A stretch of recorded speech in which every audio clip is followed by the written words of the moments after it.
Hi, I'm Dr. Kalika and I want to talk about plantar fasciitis and heel pain. So I've been treating heel pain for 12 years and I see a large number of heel pain patients with plantar fasciitis and a variety of different causes of heel pain. And the reason I'm seeing so much and have been seeing so many patients with that condition is because I do diagnostic ultrasonography. So about 12 years ago, I met Dr. Gleitz on the Shockwave Congress and I went to Luxembourg to study with him. And Dr. Gleitz, Dr. Marcus Gleitz is one of the most famous shockwave orthopedists in Europe.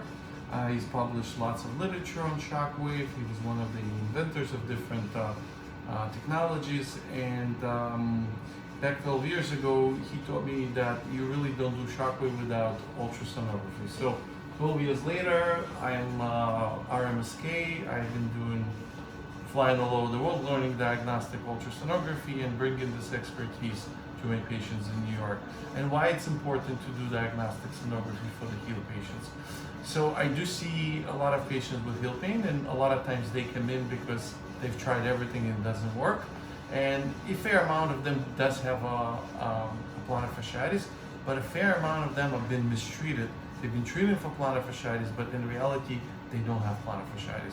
So they go to see a podiatrist or another doctor, physical therapist, and they say, oh, my pain is in the heel. Okay, you have plantar fasciitis. There you go, you have a corticosteroid injection, and 6 months, a year after, they're not better. Well, guess what? When they come to me, I start with diagnostic ultrasonography, and what I discovered that a large percentage of them actually don't have plantar fasciitis.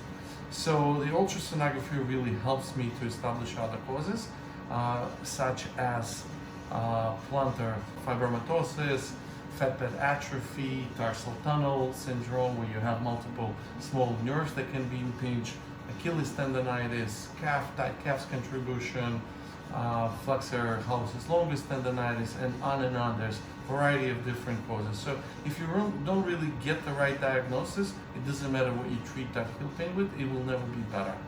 On the other hand, when you know what the diagnosis is and you do the right biomechanical treatment as a physical therapy and the shockwave therapy, the results are almost 100% always. So we see about 500 patients a year for heel pain, and the results are almost 90-95% if the diagnosis is correct. So now we're going to turn off the light and we're going to show you what ultrasonography is, what plantar fascia is, and where other things could be.